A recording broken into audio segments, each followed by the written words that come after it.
Hello, welcome everyone to another episode of the Last American Vagabond podcast. I'm going to be your host, Tim.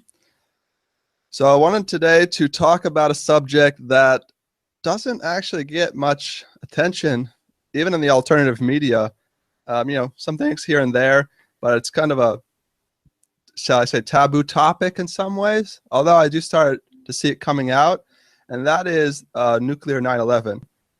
So today I brought on a friend, Jay, who is, I don't know if there's, I don't know if we could say anyone's an expert on 9/11, but he's done quite a lot of research into the area.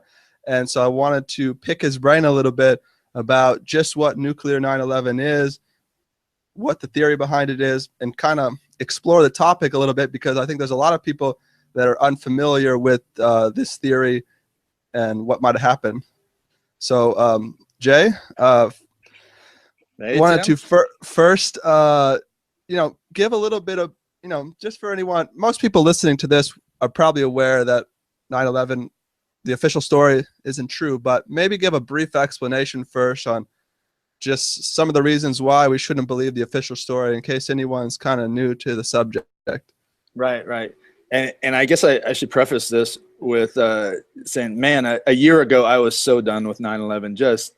I figured, yeah, we know it's an inside job, yada, yada. And I just did not care about it. And this whole idea of nuclear 9/11 just sort of fell in my lap. Somebody else on Reddit mentioned it. I thought it was the most ridiculous thing I ever heard. And I wrote something to that effect. I said, that is ridiculous. And then I started looking into it. And so we'll get into that. But as far as the official story, I think anybody that's on this sort of, I don't know, looking into truth and researching what's really going on, they probably know that the official story is pretty absurd on its face. Once you realize that the corporate news is mostly just propaganda, I think that's a big linchpin, or at least it was for me. Once I realized that, wait a minute, CNN, BBC, Fox News, MSNBC, they're not necessarily telling us the truth. And that was the big thing that sort of cracked the whole thing open for me. James Corbett has done a great video. It's called 9/11, A Conspiracy Theory. We can link to that in the show notes so people can watch that. And it just breaks down the utter absurdity of the official story, which, basically a guy, Osama bin Laden, with a satellite phone sitting in a cave, directed 3 planes through the most secure airspace in the world, and they overtook 3 planes with box cutters. They knocked down 3 towers with 2 jetliners. Novice pilots couldn't even fly a Cessna, and somehow they managed to take down 3 towers with 2 jetliners and do an incredible maneuver to hit the Pentagon, which professional commercial pilots can't even pull that off. It's an undoable feat. Probably the biggest, the best stepping on point for people that are sort of understanding there's something weird, something strange, something they're not telling us, is actually the architects and engineers for 9/11 Truth. They use as their stepping on point. So this is an organization that supposedly represents a bunch of architects and engineers, and that have gotten together and said, hey, the official story of 9/11 doesn't make any sense from an engineering standpoint. And I do need to pop up and say I do have a master's degree in mechanical engineering.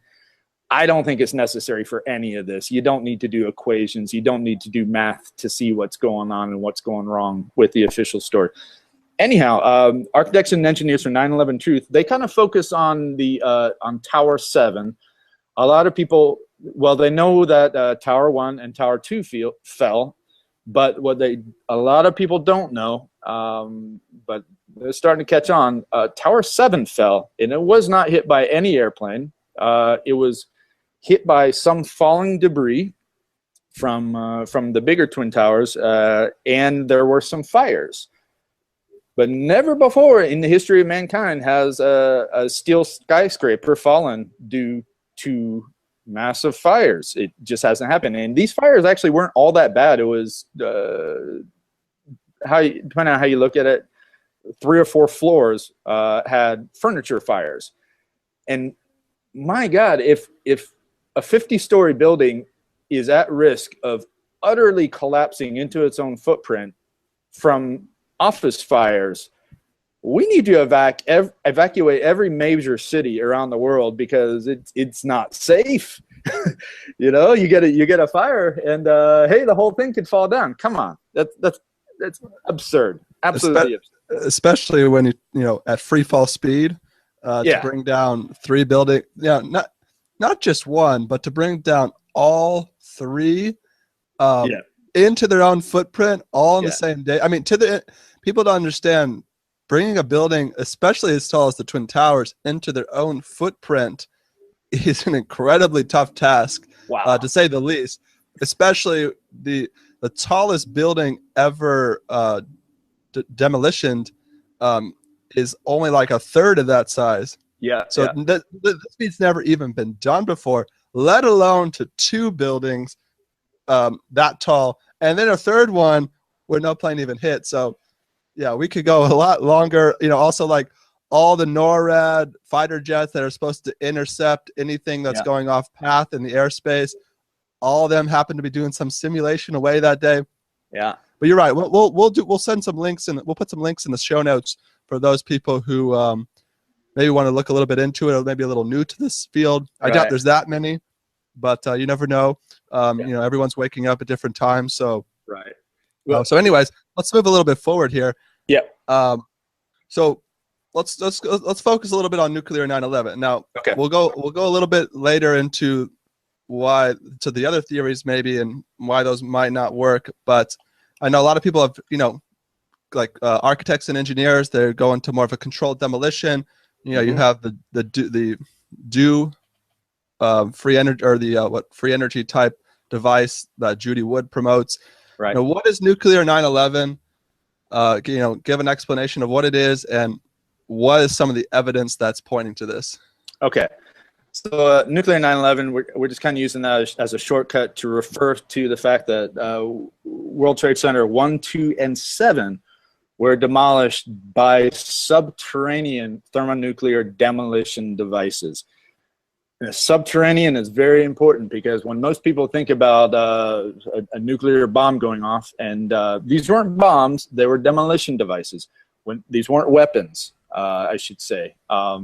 When most people think about a nuke going off, they're thinking about an atmospheric detonation, which would, if one of those went off, you know, roughly 100 kiloton atmospheric device, it would level half of Manhattan. It would have been a much, much bigger event. But subterranean thermonuclear demolition device is buried down in some of the hardest rock on the planet, granite and Manhattan schist, which of course it would have to be very hard, very solid rock to build the tallest buildings in the world upon. You're not going to build that on sandstone. You're not going to build that on soil. It has to be a very hard, firm foundation. So when you set off a thermonuclear demolition device in that, it only creates, I say only, it creates a crater roughly 100 meters across. And the way it works is the buildings end up working as nuclear chimneys, essentially. So you have the device that goes off underneath each building, and then it goes up, it travels up the building, and just turns the whole thing into dust, turns it into dust. And it collapses under its own weight. Now, let's see, for towers 1 and 2, that zone of, how should I say it, pulverizing the building, turning into dust, really only went up to 70–80% of the building, and then the top section was still mostly solid, and it fell down through it. And so that's why you see the top section coming down, and it kind of looks like a pile driver effect. So the lower section is now just dust. It has no consistency. If you picked it up, it would still be in the shape of steel or concrete or glass, but you could just crush it with your hand very easily. It has no consistency. It's reduced to microscopic dust. So the top section is still mostly solid, and it just falls down right through it, gravity fed, and that's why you get your free fall speed. You have essentially nothing supporting the upper section, and that even if you used thermite to cut out the supports, it wouldn't fall at near free fall speed. There's still too much support underneath holding it up. And it probably would not turn to dust, I'm guessing, if you... No. I mean, you would have to smear the entire surface. And we can get into this a little later when we're talking about comparative theories, but you would have to... How can you turn solid steel beams into dust with thermite? I can see how you can cut them. Absolutely. Yes, you could cut them. And it would be quite a fireworks display as you were cutting out all the supports all around the building. I mean, it would have been absolutely brilliant. You know how bright thermite burns. And we didn't see that in the towers. We just saw the whole thing to sort of lose its consistency and the top fall down through it. So to me, that's the strongest evidence is simply, once you have this in mind, is simply watching the buildings turned into billowing clouds of microscopic dust. And you have to think, that's not conventional explosives. That's not thermite. And I understand why people go down the Judy Wood road with the directed energy weapons. I can understand that because it looks like they're just being absolutely disintegrated. But then there's other things that fall into that support this theory as well. We have thousands of 9/11 first responders and New York City residents have contracted radiogenic cancers after the fact. And by this, I don't just mean lung cancer. I mean leukemia, thyroid cancer, prostate cancer. These cancers are caused by as far as environmental effects, these are caused by radiation. They're not caused by asbestos. They are caused by asbestos that has been irradiated. So now the particles can't leave your body, and they continue to irradiate you, which is really a bad way to go. And it's one of the more disturbing things about this. It was well known that the buildings had an asbestos problem, okay? And they needed to have full asbestos abatement done, and this would have ended up being $1 billion project. So one of the motivations of 9/11, aside from, of course, the wars in the Middle East, justifying the wars in the Middle East, justifying rolling out the Patriot Act and the police state in the U.S., but one of the more direct motivations was these buildings were essentially worthless because it would have cost as much to renovate them and get rid of all the asbestos, which was sprayed onto the floor panels and the support panels. They would have basically had to take the building apart and put it back together again. Much cheaper just to demolish it and take the insurance money. Well, they knew how they were going to demolish it. They knew they were going to use thermonuclear devices. They knew it was going to create immense clouds of asbestos dust. They knew that asbestos dust was going to be radioactive. And they knew what that was going to do to people. Now, there's evidence also the truck bombs were intended to destroy the exits from Manhattan Island. Now, thankfully, that didn't happen. But you can put two and two together, and you could see that part of the plan appears to have been to create billowing clouds of microscopic radioactive dust and trap people on that island for several days. It would have taken people days to get off of Manhattan Island if all the exits had been destroyed. So they knew they were planning to give lots of people fatal terminal cancer. And that's really disturbing. I don't see how – what's that?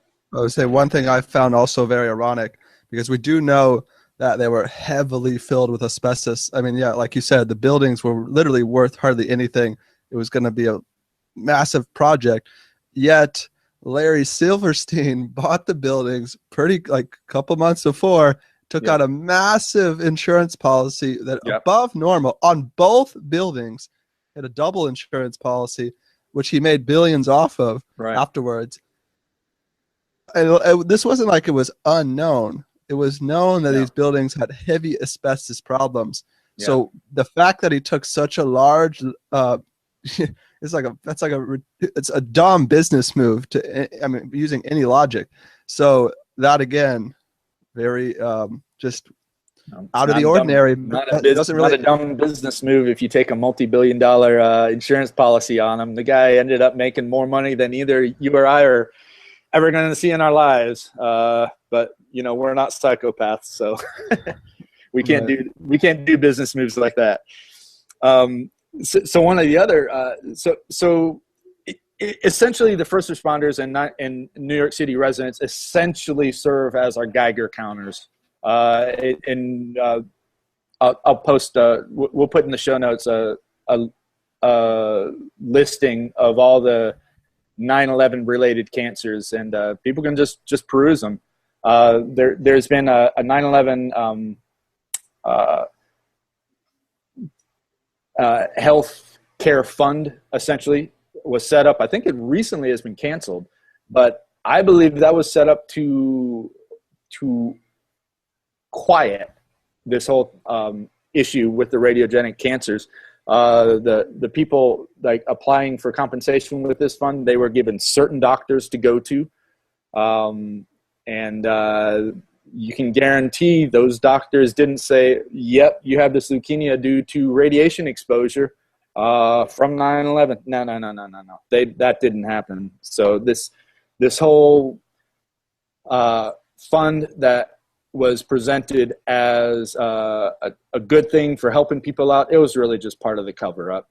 It was trying to conceal the nuclear nature of 9/11. So another obvious piece of evidence that kind of gives it away is underneath the buildings you had massive pools of melted rock and steel that stayed melted for 3 months.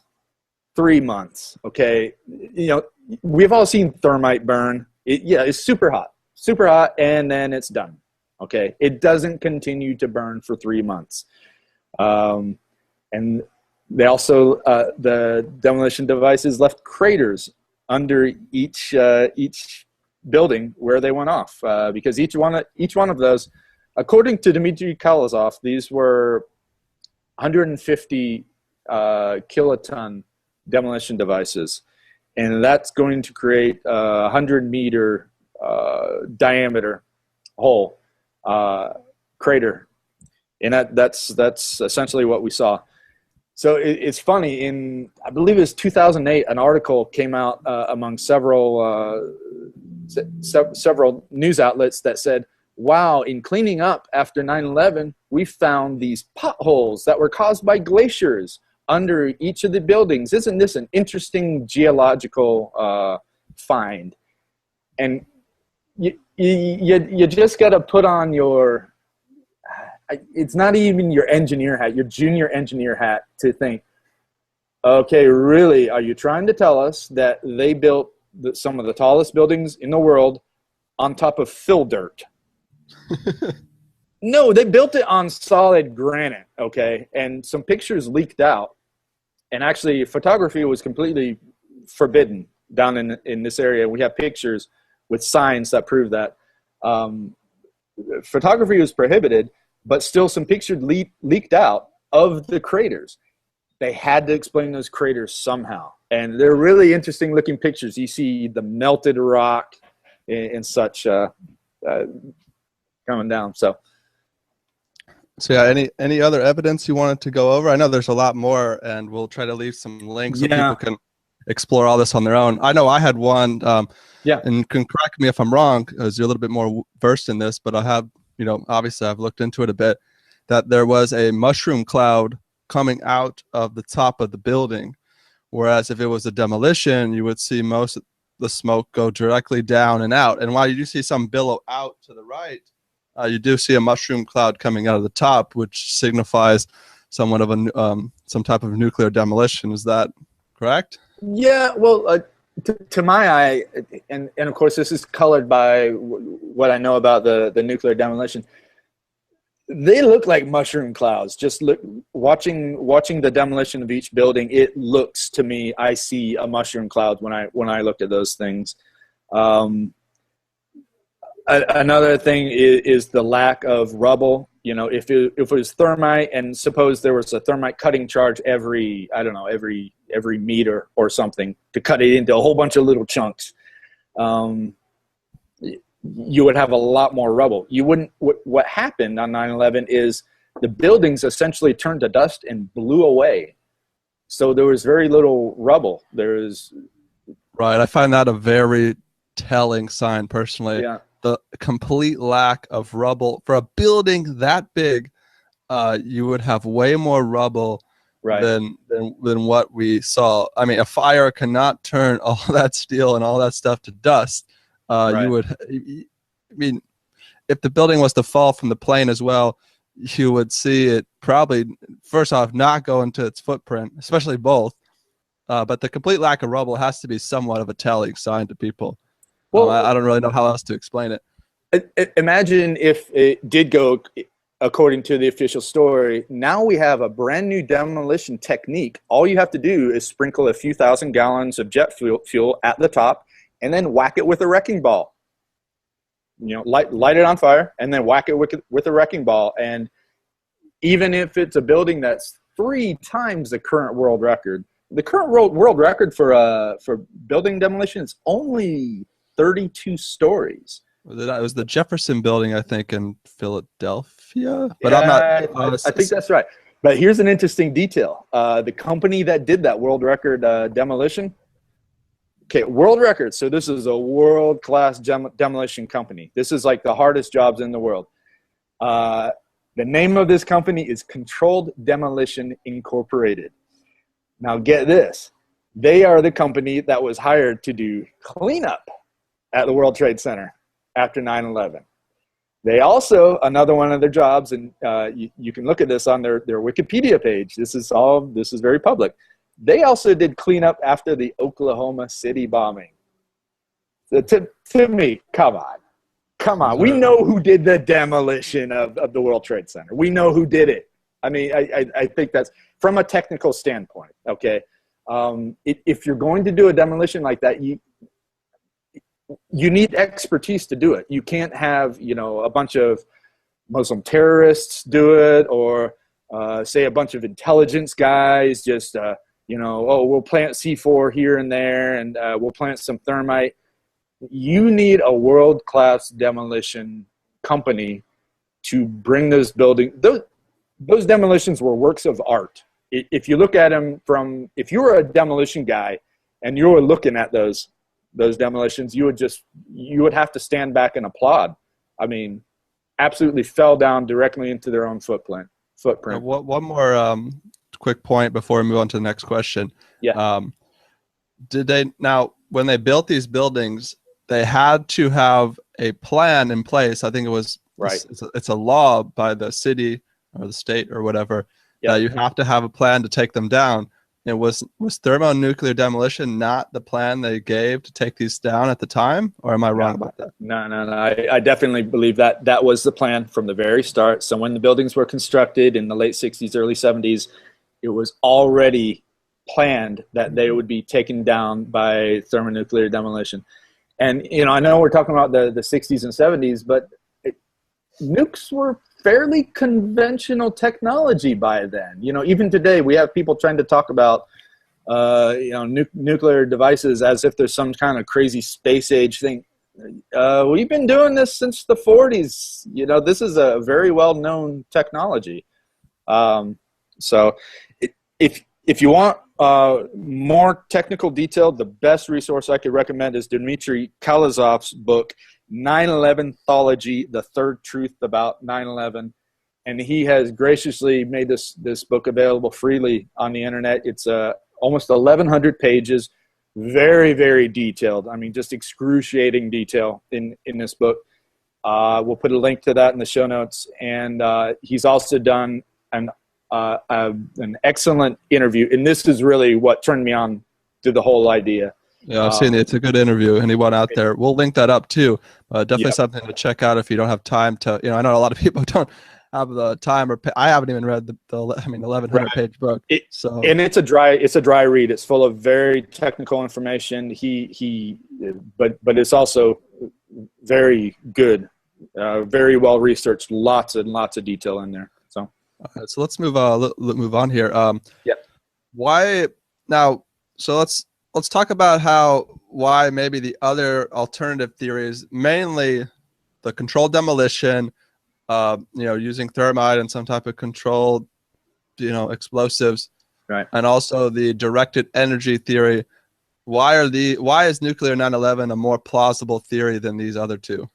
Okay, so first of all, I do have to agree that yes, it was a controlled demolition. That now we're just getting into the why, and honestly, that probably is the most important aspect of this whole thing, is that yes, it was a controlled demolition. Yes, it was an inside job. And yes, there are a lot of implication that comes along with. But we're trying to go a little deeper here. So if it was conventional explosives, it would have been a much it looks very different. It looks very different. You have the explosives running all up and down the side of the building, just boom, boom, boom, boom, boom, boom, boom.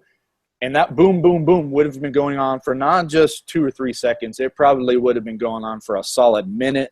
You would have had a huge pile of rubble. You would have had some dust because there's some concrete in the buildings, but not nearly so much as people say. They were mostly steel structures.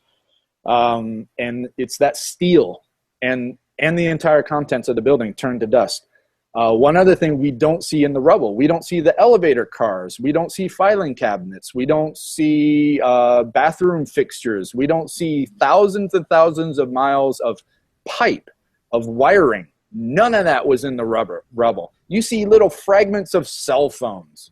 And people present that as evidence that, hey, not everything turned to dust. We found 3 cell phones and, of course, a passport. Conveniently. Yeah, exactly. It really doesn't make sense to me. I don't think you need to be an engineer to see that. I find the point that it would be so obviously heard. It'd be like, firecrackers, know? Yeah. And the fact that you don't hear that for a long period of time, you might hear a couple booms go off, but then it's very clear. And a building that large, you're right, it would go off for, you don't need to be an expert to understand it's going to go off for, 30, 40, 50 seconds, maybe a minute. Especially with 2 buildings, 3 buildings, I'd say, the 2 massively large ones. So that, to me, again, is a very telling sign that it was not, unless there's some types of explosives I'm not familiar with, but that to me is a very telling sign. Well, that leads into, okay, so it can't be thermite either. We've seen thermite burn. It burns very bright, just like firecrackers, fireworks up in the sky, very bright. You can't even look at it. It burns so bright. And if the buildings, boy, that would be a sight if they were brought down with thermite. They would have been just lit up. It's probably not to say, though, that maybe thermite would have been used in some spots, perhaps, maybe? Yeah. I think thermite was used for, we're going to get into this, too, because the no planes theory ties into this, and I think it's an essential aspect of this, but I know it's not the focus, but I think thermite was used to cut out the Wile E. Coyote plane impact sites. So I do believe cutting charges were used for that. And they may have been used for select parts of the demolition.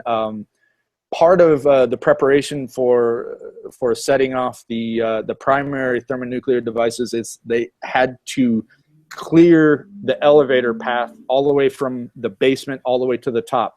So there are a few spots. If you look at the plans of the World Trade Center, there are a few spots where you can see to connect the elevator shafts with its, the building had sort of a tube within a tube design.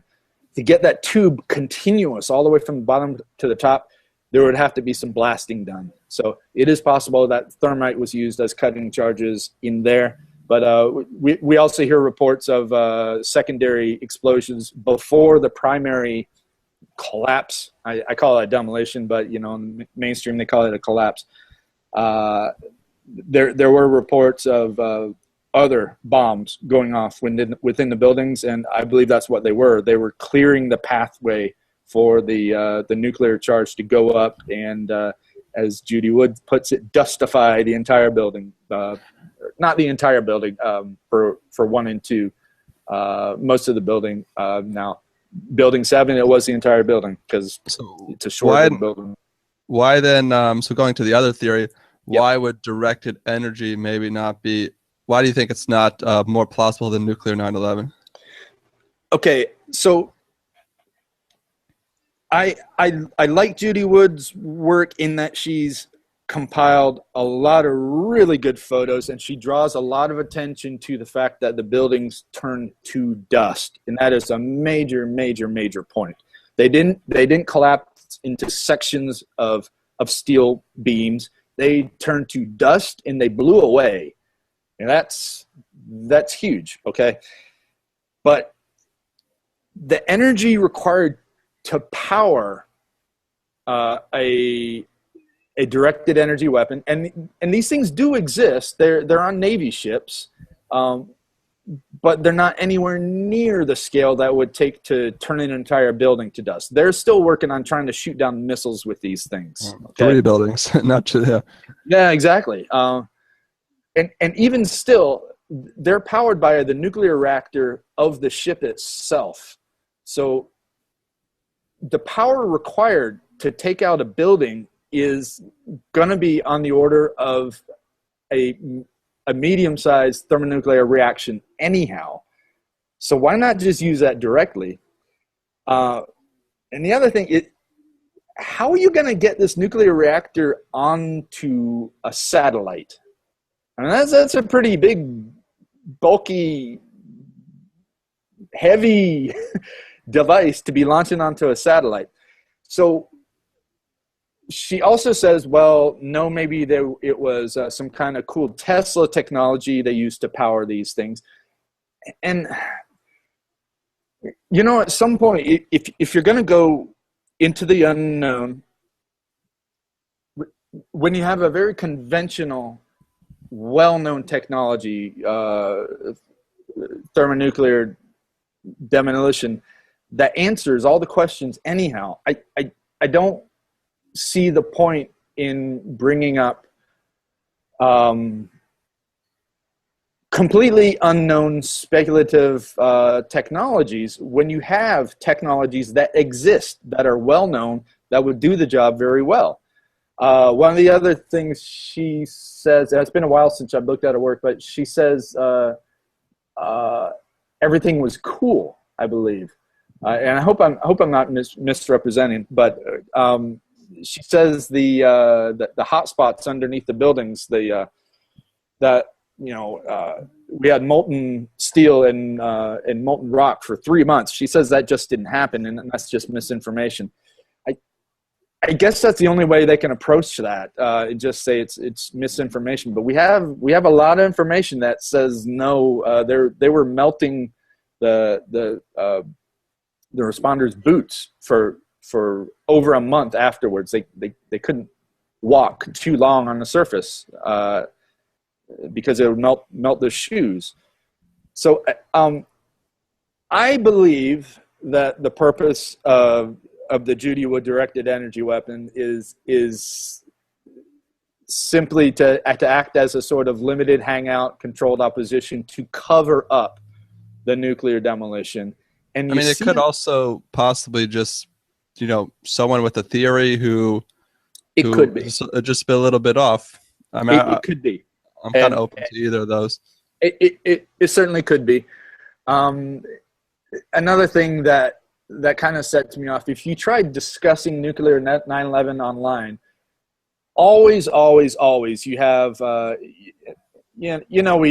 we know the internet is covered up with public relations shills that try to steer the conversation to this way or that way. Always when you bring up nuclear 9/11, they bring up directed energy, and they try to discredit nuclear 9/11 by talking about how ridiculous nukes and space beams are. You're getting into nukes and space beams when you didn't say a darn thing about space beams. You didn't even mention Judy Wood. You didn't mention anything about directed energy weapons, anything like that. You were talking about the nuclear demolition. You're not even talking about nukes. You're talking about subterranean thermonuclear devices, which is different. Now, you can even look on YouTube and find them doing tests of these. Yeah, we'll put a link to that because it's probably different than most people envision. When you have a subterranean detonation, especially in rock. Now it's different if you have it under sand. If you don't have it deep enough, if you have it under sand, it's just gonna blow the sand up in the air and make a fairly big mushroom cloud that you see. But if you have it in a hard substrate such as rock, what happens is you have the primary detonation goes off, then you wait 10 seconds and you just see the ground collapse into the crater. And there's not a whole lot, there's not a big mushroom cloud, there's not a bright flash, that's all contained subterranean. So it is pretty enlightening to see these subterranean nuclear tests, and just imagine one of those underneath each building, and the whole thing makes a whole lot more sense. Right. So that makes a lot of sense, because I think it's important to be open to these other theories, but if you're going to have a theory that you believe in, you got to be able to point out the deficiencies in the other areas.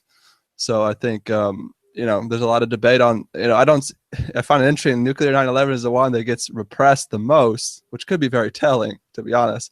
The other ones will get a little bit more play, especially the controlled demolition one. That one, it's an easy one to go to. Nuclear 9/11, the nuclear one is a little bit bigger of a jump, but when you start breaking it down, all the evidence starts becoming a lot more clear, and the picture starts becoming a lot clearer. Yeah. I had so a couple more questions. Okay. Where did this information come from, and how come? Well, I guess we already kind of answered it. How come no one knows about it? But I guess the reason no one knows about it is because it's super suppressed online. But where did it come from? But I would like to say we know about it. We're talking about it. We know about it. So it's not that no one knows about it. Some people know about it, and you're starting to see it mentioned in the comments for articles, on comments for YouTube videos. You're starting to see it. Now, you do have people coming back and say, "Oh, that's ridiculous. That can never happen. Nukes and space beams, that sort of deal." But the funny thing about how come nobody knows about it is usually the person saying that, they don't know about it. And what they're really asking is, how come I don't know about it? If this was true, I would know about it. And you know what? 2 years ago, I didn't know about it. You got to dig for information. And just because you don't know about something today doesn't mean it's not true, doesn't mean it's not correct. And again, probably the biggest factor is the near total control of the corporate media. I mean, you'll never hear this mentioned on CNN. You'll never hear it mentioned on BBC. You don't even see it mentioned that much in a lot of the alternative media yet, which I find kind of. I've seen a brief glimpse here and there. Like I saw Zero Hedge did an article about it about a month or two ago, which I found, which I was, to be honest, really excited about. That pretty much, as I would consider Zero Hedge maybe the biggest alternative media site out there at the moment, in terms of traffic and people going to it. And the fact that they did an article pretty much pretty much, they said in the article, pretty much, it looks pretty clear that this was done by thermonuclear devices. Right. And then I saw We Are Change actually did a brief article mentioning it, but little ones here and there. But I haven't seen it I haven't seen a huge following go behind it yet. But we could be in the beginning stages now of that coming into. Yeah, and I think part of the reason for the suppression is I think the more you look, the more you start really looking into global events, I think nukes are used a lot more than we're led to believe. I think that Tianjin explosion in China not too long ago, what was it, less than a year ago, where there was a huge explosion in China at one of their major port cities, right near, I think it was a Hyundai plant, and big mushroom cloud. I'm 90% sure that was a nuke. In the Western press, it was presented as a chemical explosion. And it appears that nukes have been used in Ukraine, in Libya. You can go on YouTube and you can see mushroom clouds. Now, they're always explained as something else. It was a chemical explosion, something else. It's never called a nuke, but I think the deal is nukes are used much more often than we're led to believe. And I think that's one of the reasons it's so suppressed. And the other reason, and this is a doozy, this is hard to swallow. Nuclear 9/11 proves that the perpetrators of this, which appears to be both U.S. and Israeli intelligence, it proves that they don't have a problem using thermonuclear devices on civilian populations, and they have the ability to do it. That is, to me, this is the reason this needs to get out there, because I have concerns about future nuclear false flags. Oh no, Russia just nuked Atlanta and Dallas and whatever, and it turns out all these were planted nukes. Russia had nothing to do with it. But if you're trying to gin up a public outcry for war, a multi-city nuclear strike and blame it on China or North Korea or Russia, if they're able to do that, then you can get the public all cheering for war. And if we're able to get the word out, then they can't do it. Everybody already is hip to the game. So one last point on how come this word on this has not gotten out is it's kind of an interesting thing. In 2011, we had no video cell phones. We didn't. Your cell phones, there were a few camera phones, just a few. I had one of them, a Sanyo 5700 or something like that. Took terrible quality pictures, but we didn't have iPhones yet then. We didn't have where everybody could just take video, all right? We didn't have YouTube. YouTube did not exist back then. It was in, 2007, I think? It's very interesting to think about that. We didn't actually, no one, hardly anyone probably had a camera, a video recorder when, when 9/11 went down, which we often forget. Well, we often forget, even I somewhat forgot it for a second there. Yeah. So not only did very few people have video recording devices, there were digital cameras, but you had, you and me, we're not going to walk around in our daily life with a big, a digital SLR, just walking to work or walking to the coffee shop and carrying a camera with us. They didn't know 9/11 was going to happen that day. If they knew, I would have brought my camera. Hey, and I think we still had VHS back then. And it's funny, I don't see any VHS quality videos of the impacts out there. So not only were recording devices pretty few and far between, the distribution was almost totally locked down. So if you happen to bring your digital camera with you that day and you happen to get video of the explosions going off in the towers and their collapse, and you're like, wow, this is amazing, I want the world to see this, you're going to take the video to your local news station. And then they can decide whether or not they want to air it.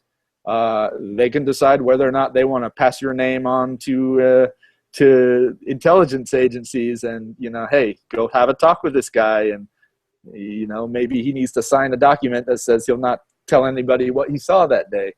And this kind of flows into, I don't know how much time we want to spend on the no planes theory, but this kind of flows into that. I would like to branch into that. I want to have one quick question first, and you can give a really brief answer, and then we'll go right into no planes, and we'll finish up with one more thing. Where did the information come from about nuclear 9/11? Do we know who brought it up to the surface? I would have to say probably the main proponent, the main truth teller, if you will, is a Russian guy by the name of Dmitry Kalizov. And we'll link to his work in the site. But he wrote almost 1,100-page book on it, and it went over like a Led Zeppelin. Like, he wrote this book. He did an immense amount of work on this thing, and nobody cared. Nobody looked at it. Nobody cared. And there's lots of different ways to do suppression of information, and one of them is just don't give it any publicity.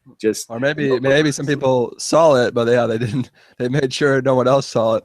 Yeah, that's a possibility. And so then when it really started taking off is when he did the interview video that I think you saw. With the German reporter, I believe it was. Yeah. It's almost 4 hours, and it starts off slow. The first 10, 15 minutes are him just talking about his credentials. He was a nuclear technician in the Soviet Army. And so the first 10, 15 minutes are a bit slow, but after that, dude, my jaw was on the floor for a good 4 hours. So anybody, if you're a book type person, check out his book. If you're a video type person, and I tend to be more of a video type person, you gotta check out his video. It's he has diagrams, animations about how the whole nuclear demolition process works. He wrote a Wikipedia article, nothing about 9/11, just talking about how nuclear demolition of buildings is done, and it was taken down after about a week. Now, you can still find that on archive.org on the Wayback Machine, which thank God for Wayback Machine. If I ever get rich, I'm going to donate about $1 million to the Wayback Machine, because they keep internet documents from disappearing forever. Because this Wikipedia article on nuclear demolition was memory hold. It was deleted and went away. So I would have to say Dmitry Kalizov is probably the biggest source of information, lots of technical information as well. But now there's other people coming out. Rebecca Roth, I know, has been one. Yeah, Rebecca Roth seems to get more into what happened to the airplanes, the airplanes themselves. And I still am 50-50 on whether she's legit info or disinfo. If she is disinfo, I can't see the point, because she's basically saying the planes, they took off from what, DC, I think it was, and they landed at a military Air Force base, and then she says that they made their phone calls, and then everybody was killed. I can't see how that story would benefit anybody who was behind 9/11 for that story to get out. So I tend to put her into the legit info crowd. So yeah, and again, you're starting to see more and more people talking about this. You get on Reddit, the conspiracy forum. It's a fairly common topic nowadays, which is kind of cool to see. Yeah, it's starting to, because when a while ago it was hard, like big time suppressed. Yeah. Now it seems it's just becoming more. I hate to use the word obvious, but it kind of is in a way becoming more clear that this is what's been. That this might be exactly what happened to the buildings, the technical part. Yeah. That's why I think Zero Hedge came out with an article about it. So anyways, I want to branch. I don't want to go too long. I want to branch into one more topic, and then we'll finish it out here. Okay. So just like we were talking about, now there is another side to this. There's another factor at play here, and that is the possibility that there might have been no planes. Now, I know this is really hard for people to wrap their minds around. Yeah. I would have thought I would have thought it was crazy when I first saw it. I did. Me too. But slowly, it makes more sense. And then when you start thinking about that, no one had cameras at that time. Yeah. And we can get more into you can get more into the more details and why, but Right. can you, you don't have to go super in depth, but explain a little bit like the no planes aspect of it. Right. So first of all, it seems that's crazy. I was watching TV. I saw the plane hit. Well, I would have to also say, I saw the Death Star blow up in the Star Wars movie. I've seen some pretty crazy stuff go down in movies, but in movies, it's special effects. It's special effects. You don't expect to see special effects presented as news. So this has actually gotten a lot more acceptance too, kind of in tandem with nuclear 9/11, the no planes theory. The idea is that no planes actually hit World Trade Center 1 or 2. They were computer generated images added to the news footage. Like layered in, basically. Yeah. Layered in with computer graphics.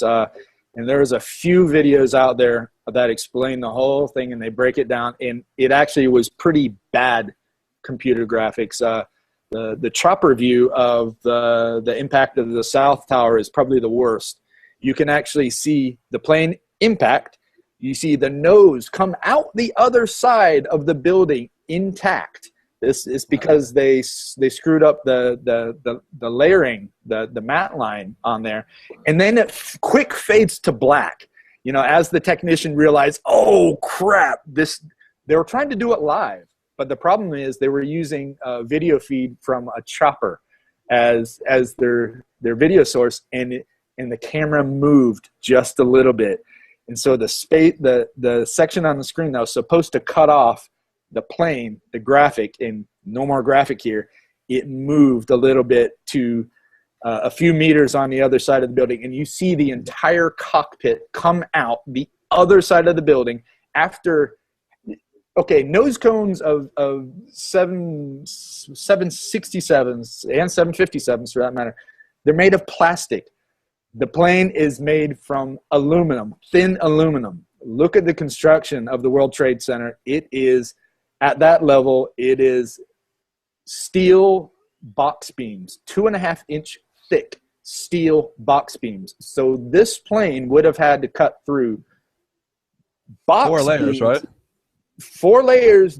Well, and that's just for one wall. Okay, so by 4 layers, it had to cut completely through that box beam. So it went through one face, and then it came through some of the center, and then it came through the outside intact. The cockpit was intact. And you can see pictures all over the internet. Just do a search for bird strike jet. These darn things hit a bird, and it rips through the wing. It rips through the nose. You can see pictures of kamikaze planes hitting unarmored Navy ships, unarmored. The wings do not penetrate. These were kamikaze planes in World War II that were designed to be used as flying bombs, and the wings do not penetrate.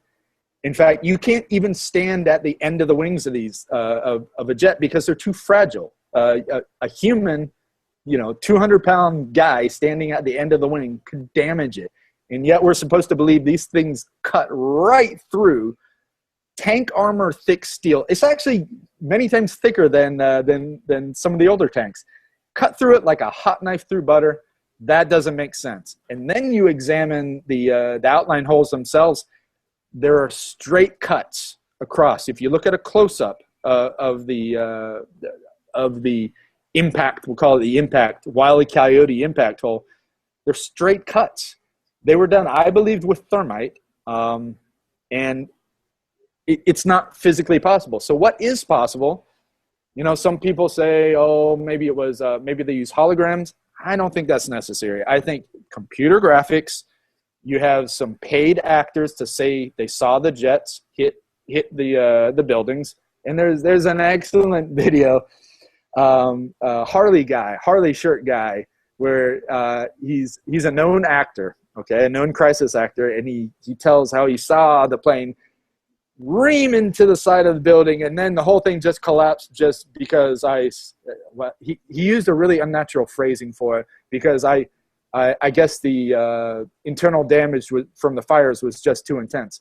And you can see standing right behind him a stereotypical man in black with the earpiece standing, and then the news reporter tries to interview the man in black, and he's like, I have nothing to add to this at this time. Just really unnatural, really unnatural. It's a fantastic video. We'll link to that in the show notes as well. I find one thing really interesting too, that this is all stuff I've learned as I've gone.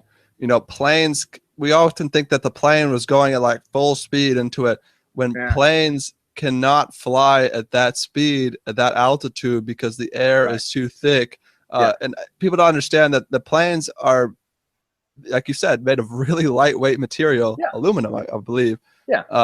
And so first off, they to cut through 4 layers of steel like butter, and when you watch it go in, literally there's no explosion upon impact. It goes in, no explosion, and then it pops out a little, then it all goes at once. And so and just to understand that they cannot fly at that altitude, at that speed, like we think they did. So I guess one of the questions then I have, so we could go, there's more details, they think they let off an explosion at that layer. There were, these Israeli art students that were occupying that part of the building who had a lot of intelligence connections. Big coincidence.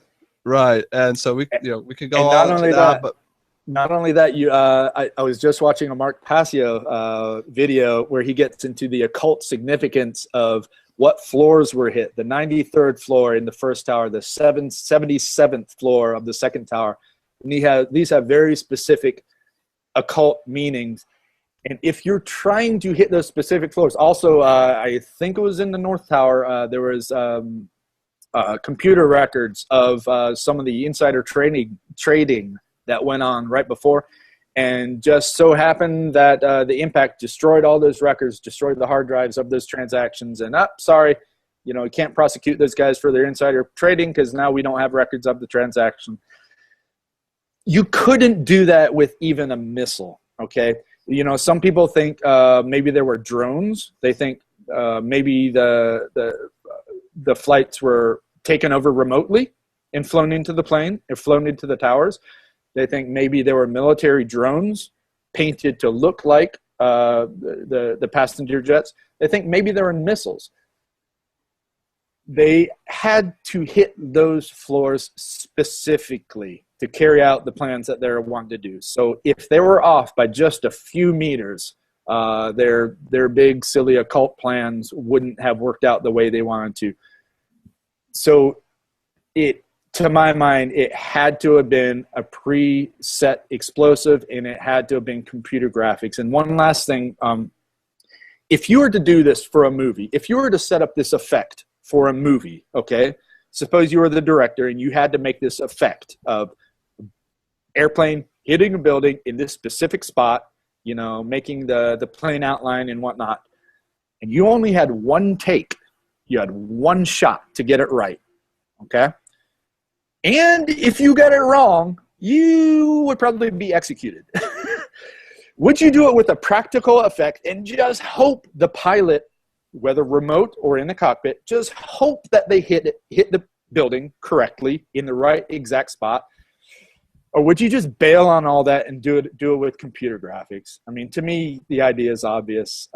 Not to mention the lack of debris falling to the street level. If you did it with military drones, you'd have unexplained debris from the wrong serial number planes. And there was too many. There was not much. I mean, where did the plane go? Where's like the pictures of the debris of the plane? There was, from what I understand, like where did it go? Yeah, there was a one engine was found, and it was actually went to the wrong plane. It was a wrong engine for those jets. A piece of landing gear was found, and another section was found as well. And keep in mind, all these parts went through. They went through the building. They went through multiple layers of tank armor, thick steel. And the engine itself it was placed in the proper trajectory on the street, but there was no marks on the street leading up to it. It was as if somebody had driven up with the truck, unloaded it, and left it there. There was no, it didn't bounce down the street and leave gashes in the asphalt, anything like that. It was just found there at the street corner, and oops, it was the wrong jet engine anyhow. It was not the engine that was used for those passenger jets. So, I think one of the best sources for this is September Clues, and there's been a few revisions to that, but there are several videos on YouTube supporting the no planes. There's a really good one I'm going to try to link up in the show notes that's really puts it together well, does a really good job of it. One last really quick question. I don't want to go too long on this last one. I want to wrap it up. What do you say to people? So there's going to be a lot of people that are going to be like, well, what about the people who saw the planes? And this is a legitimate point. I'm not, it's something I, still think about, of course. What would be your best response to that? So a lot of the people that saw the planes, what we know about people that say they saw the planes, we saw most of them on the news. We know that the news is controlled,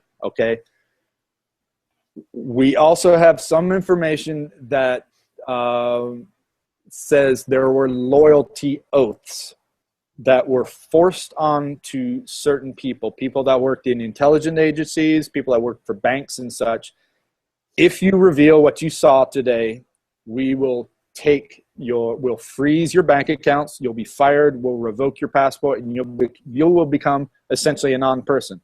Or you can sign this loyalty oath, a non-disclosure agreement, essentially, and maybe you get some money, everything will be good for you. So then they go around and they tell their family and friends, oh yeah, I totally saw this plane hit the building.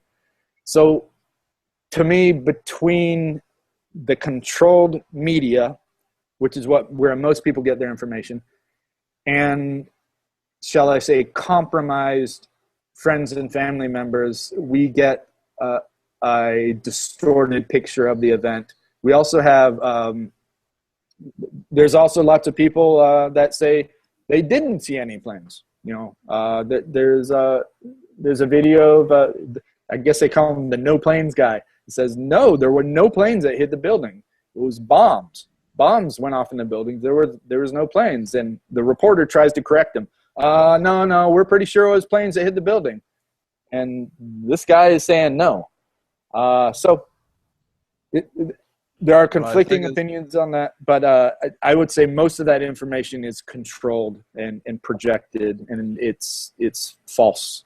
So the thing is, once you see it on the news 2-3 times, even if you didn't see personally a plane, you're going to probably think that you're wrong. I mean, you're seeing it at every outlet, everywhere.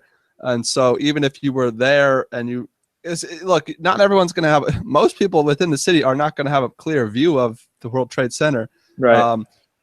And so anyone that did, either like you said, loyalty oath, or, even if they didn't come out, talk about it, when you see it on the news 3, 4, 5, 6 times, you're going to probably think you're wrong or something. Maybe I saw it wrong. Now here, so I guess we can leave with this, and this is something I have some questions about. Okay, Tower 7 fell. No plane hit Tower 7. Okay, if the planes were computer generated, they could have easily, made a CGI plane to hit Tower 7, but they didn't do that. Why? Was Flight 97?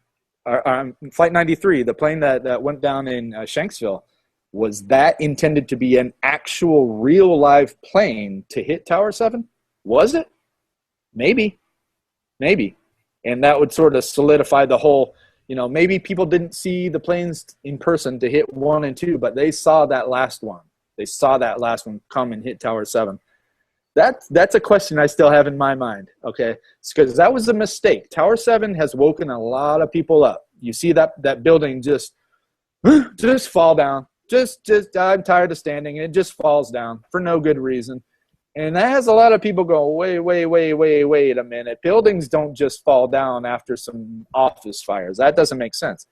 So they intended to demolish it, but I would have to say that part of the plan did not go as planned. So I'm kind of curious, what did they intend for Tower 7? And I don't have the answer. I can only speculate. I find it interesting too, just on the last note before we wrap it up, that if I'm correct, Building 7 is where they were housing the backup computers to the Pentagon. The stuff they were in the where the Pentagon got hit, they were working on the missing billions of dollars that went missing in the Pentagon. Yeah, and trillions. Trillions. Sorry, it was like what, Rumsfeld announced that the day before 9/11, on September 10th. He basically said, yeah, we've lost, I believe it was 2.1 trillion. We just don't know where it is. Yeah, what are you going to do? Right. Government waste, whatever. And then the next day, 9/11, and everybody's forgotten about the 2.1 trillion. The backup computers for that investigation were in Building 7. Oh, what a coincidence. What a coincidence. But what anyways, last question, just to wrap it up here.